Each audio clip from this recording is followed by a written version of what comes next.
مزید اپڈیٹس کے لیے ہمارے چینل کو سبسکرائب کریں اور اسے اپنے دوستوں کے ساتھ شیئر کریں۔ اساس نیوز کے ناظرین السلام علیکم، امجد ارشاد چودھری نئی ویڈیو کے ساتھ آپ کی خدمت میں حاضر ہے۔ آج ہم جو ویڈیو لے کر آئے ہیں اس کا تعلق اٹلی کی ویزا پالیسی سے ہے۔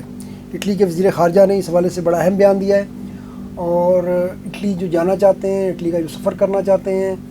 یا اٹلی میں جو رہ رہے ہیں لوگ، اگر کسی کو بلانا چاہتے ہیں تو انہیں اس بیان کو مد نظر رکھ کر ہی جو ہے وہ اپنے بارے میں فیصلہ کرنا چاہیے کہ وہ آگے کیا اقدام کرنے جانے۔ جی ہاں، اطالوی وزیر خارجہ اور نائب وزیر اعظم بھی ہیں وہ انطونیو تجانی،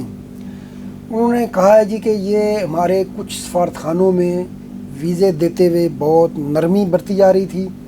اور جو ہے ایسے لوگوں کو بھی انہوں نے شبہ کا اظہار کیا کہ ویزے دیے گئے جو اس پہ اہلیت پر پورا نہیں اترتے تھے۔ تو انہوں نے کہا کہ جی یہ معاملہ ہمارے علم میں آ گیا تھا، اور اسی لیے اگست میں انہوں نے بتایا کہ اگست میں انہوں نے پاکستان، بنگلہ دیش، سری لنکا اور کانگو میں، ان 5 ملکوں میں اٹلی سے خصوصی ٹیمیں بھیجی گئی تھیں، اور ان ٹیموں کا مقصد یہ تھا کہ وہاں پر جو ویزے جاری کیے گئے ہیں ان کا ریکارڈ چیک کریں، کس بنیاد پر جاری کیے گئے ہیں، اور جو ویزوں کا معیار ہے وہ بھی چیک کریں کہ ویزا افسر کہیں کوئی گڑبڑ تو نہیں کر رہا، کہیں کوئی 2 نمبری تو نہیں ہو رہی۔ تو یہ 5 ملکوں میں، جن میں ظاہر ہے پاکستان، بنگلہ دیش، سری لنکا اور کانگو شامل ہے، ان میں بھیجے گئی ٹیمیں، اور ان ٹیموں نے جو ہے واپس ظاہر وزیر خارجہ کو رپورٹ پیش کی گئی ہوگی۔ اس رپورٹ پر ہوا یہ ہے کہ کانگو میں تو عارضی طور پر اٹلی نے ویزا سروس ہی معطل کر دی ہے، اب وہ کچھ دنوں کے لیے کی ہے، کچھ ہفتوں کے لیے کی ہے، اور اطالوی وزیر خارجہ کا کہنا ہے کہ ہم وہاں پر تو پورے سرے سے، نئے سرے سے اس کا جو ہے وہ جائزہ لے رہے ہیں کہ وہاں ویزا پالیسی جو ہے وہ کیا ہوگی۔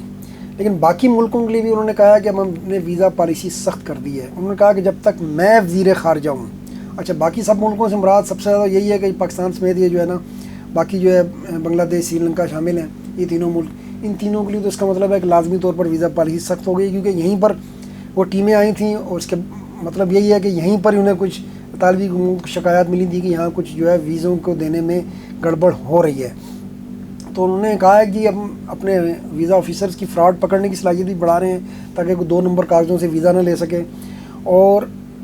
ویزا پالیسی سخت رہے گی، خاص طور پر ظاہر ہے ان ملکوں کے لیے جس میں پاکستان بدقسمتی سے شامل ہو گیا ہے، اور جو ہے اب سخت چیکنگ کے بعد ہی جو ہے کسی کو ویزا جاری کرنے کا فیصلہ کیا جائے گا۔ اب ان کا کہنا ہے کہ اس کی وجہ یہ ہے کہ اگر کوئی اہل نہیں ہے اور ویزا لے لیتا ہے اور پھر آگے اٹلی میں سلپ ہو جاتا ہے تو ایک اٹلی کے لیے مسئلہ بن جاتا ہے، پہلے اٹلی میں تارکین اتنے آ رہے ہیں، پھر اس طرح ان کا کہنا یہ ہے کہ سیکورٹی چیک بھی ہونا چاہیے، اگر ویزا پالیسی نرم ہو تو اس سے جو ہے کرمنل لوگ بھی جو ہے وہ فائدہ اٹھا کر اٹلی میں آ سکتے ہیں، تو اس لیے یہ کوئی اچھی خبر نہیں ہے۔ بہرحال اگر آپ نے اٹلی کا وزٹ ویزے کا فیصلہ کیا ہے، یا اگر اٹلی میں کوئی کسی کو اپنے رشتہ دار کو اسپانسر کر رہا ہے،